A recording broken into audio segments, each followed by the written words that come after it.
It's time to learn our second essential stroke style called the multiple bounce or the bounce stroke. We've learned so far one stroke style, which is the rebound stroke, where we start here, hit the drum and allow the stick to bounce back up. Next stroke is where we push the stick into the drum head to produce multiple strokes. So the multiple bounce will essentially look like this. So I'm doing one stroke and creating multiple sounds.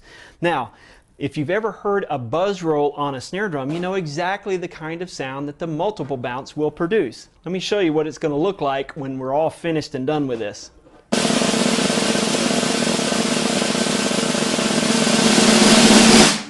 Okay, we've all heard buzz rolls before on the snare drum, and in fact this is so important that it's actually our next rudiment. This is rudiment number 4 on our chart, called the buzz roll. The reason why we call it a buzz roll is because that's what it should sound like. Buzz, one nice long sound.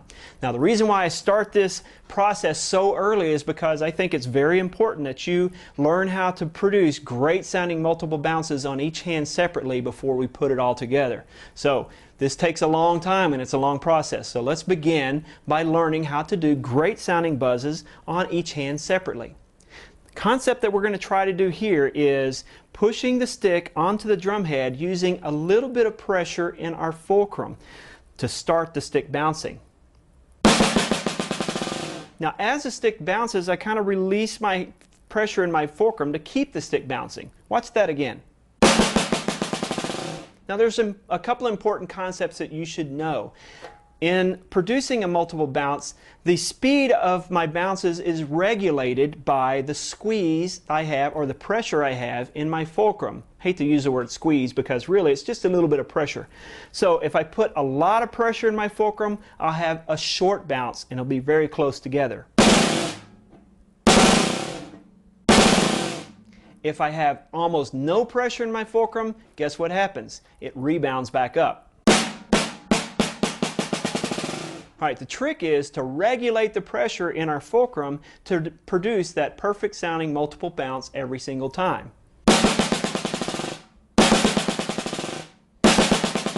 Now notice that I'm not turning loose of my fulcrum while I'm bouncing. I'm not sticking my fingers out. Okay, this is another common problem that students have, is that they'll squeeze the stick with the back fingers. See this all the time.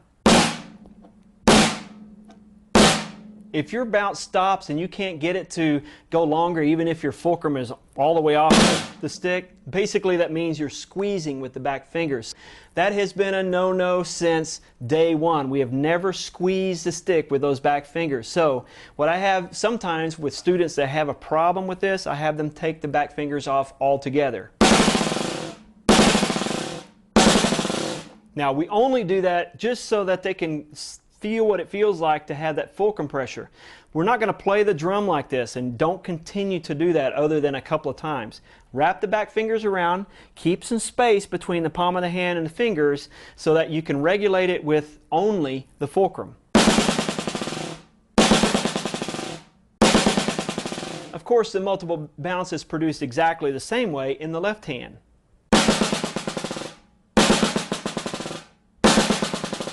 So your assignment before we stop this video and you go practice is to spend a couple of days, maybe several days, kind of depends on how long it takes, to produce great sounding multiple bounces on the right and the left hand separately. I instruct my students to set their metronome on 60 beats a minute to keep them from wanting to rush and get faster, so to where you're playing perfect multiple bounces on the right hand for a full minute and on the left hand for a full minute. Okay? That's your assignment for at least 2 days. It might even take longer. Sometimes I've spent a week or maybe even 2 weeks in my percussion class learning the multiple bounce on each hand separately before we began to put it together. Stop the video, go practice.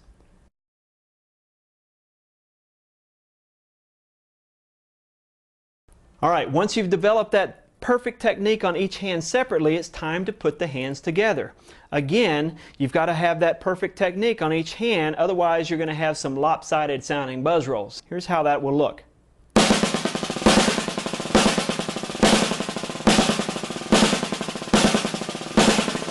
Notice that there's no gaps in sound. I'm not stopping the buzz from the beginning of one hand to the beginning of the other. Not this. I want to make sure that the buzz bleeds into the beginning of the next one. Actually, they overlap, so there's never any gaps in sound between one hand to the next.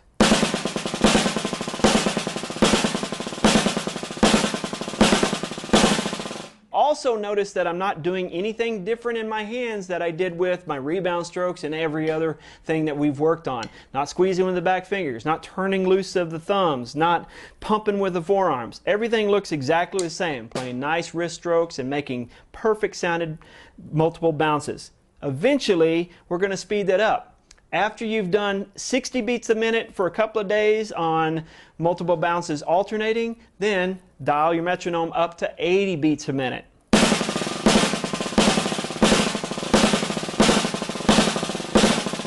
Okay, once you've been able to do successful multiple bounces, then you're ready for the multiple bounce lines on lesson 2.